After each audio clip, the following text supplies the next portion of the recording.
तो hello friends, तो मैं आज chapter 1 national income and related aggregate की बहुत ही आसान आपको एक्सप्लेनेशन देने वाली हूँ।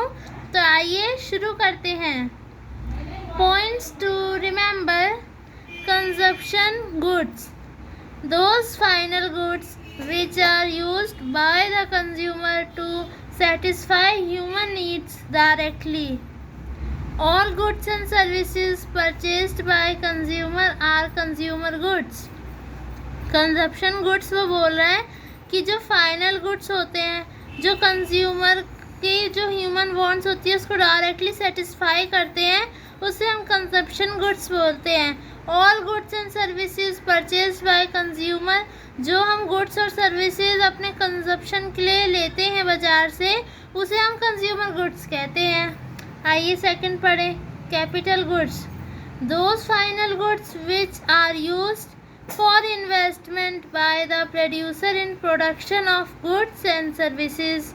These goods are of durable nature and they increase capital assets of producer.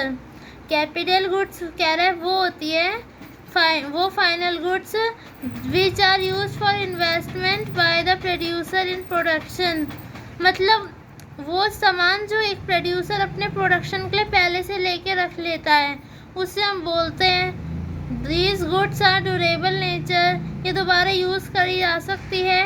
और दे इंक्रीज कैपिटल एसिड्स, ये कैपिटल एसिड्स बढ़ाती है किसके?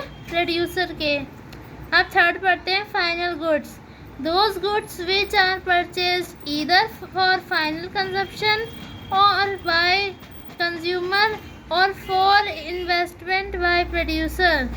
These are not for resale और फॉर फर्दर प्रोसेसिंग। जो हमारी ये फाइनल गुड्स होती है ना, ये वो गुड्स होती है जो कि हम परचेज करते हैं हमारे फाइनल कंजप्शन के लिए, या जो इन्वेस्टमेंट करते हैं प्रोड्यूसर, मतलब आगे के अपने फाइनल यूज़ के लिए। और जो ये गुड्स होती है ना, ये रिसेल नहीं करी जा सकती कि आप ख़रीद लो फिर दोबारा बेच दो, नहीं, ये ऐसा नहीं हो सकता। और एक हमारी फिर होती है इंटरमीडिएट गुड्स, ये जो गुड्स होती हैं गुड्स एंड सर्विसेज मतलब सेवाएं, which are purchased for as raw material for further production और फॉर रीसेल, ये रीसेल भी करी जा सकती है। और हम इसे इंटरमीडिएट गुड्स इसलिए परचेज करते हैं कि हम इसे आगे और बढ़ा सकें। अभी मैं एग्जांपल देती हूँ इंटरमीडिएट गुड्स का।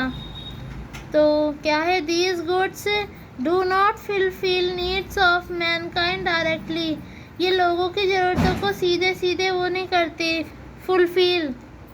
Services used by the producer are intermediate goods.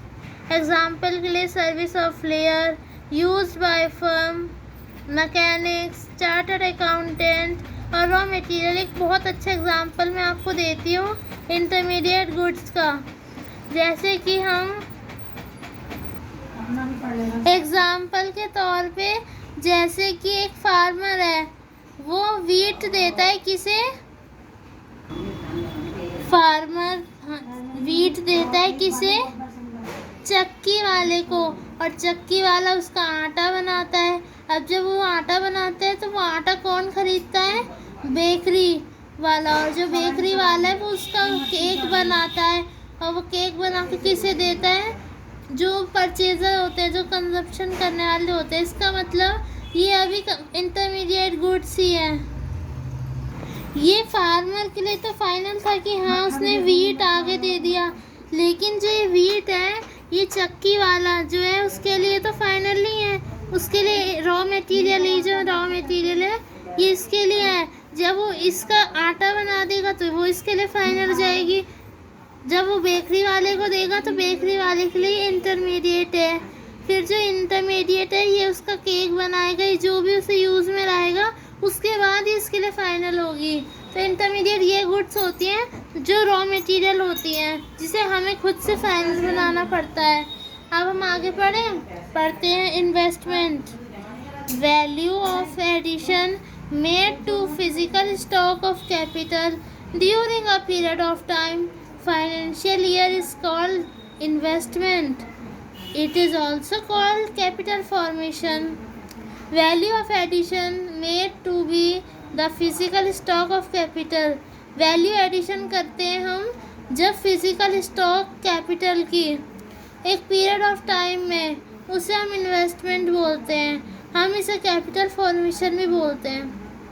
आओ आगे पढ़ते हैं। Depreciation means fall in value of fixed capital goods due to normal wear and tear, expected obsolescence, or efflux of time. It is also known as consumption of fixed capital. Depreciation can be calculated by dividing the value of fixed capital by its expected life in years. ये बहुत easy है। वो कह रहा है कि जब कोई सामान उसके एक्सपेक्टेड लाइफ ईयर से ज़्यादा हो जाता है तो मतलब वो एक्सपायर हो जाता है, यानी मतलब है कि वो पुराना हो जाता है। जैसे समय के साथ बहुत चीज़ें हमारी पुरानी हो जाती हैं, तो उसमें हमारे तीन है, जैसे एक normal wear and tear, expected obsolescence और इलप्स ऑफ टाइम। इसे हम बोलते हैं कंजप्शन ऑफ फिक्स्ड कैपिटल, या हम डेप्रिसिएशन ही बोल सकते हैं। तो depreciation can be calculated by dividing the value of fixed capital by it's expected life in years. उसके बाद है ग्रॉस इन्वेस्टमेंट। हमारा ग्रॉस इन्वेस्टमेंट होता है टोटल एडिशन जो होता है made to physical stock of capital during a period of time. It included depreciation. It is also known as gross capital formation. आगे हम देखते हैं net investment. Net addition made to the real stock of capital during a period of time. It excluded depreciation. Depreciation इस वाले में नहीं जुड़ता, लेकिन इसमें भी जुड़ता है, और इसमें तो खैर है ये डेप्रिसिएशन।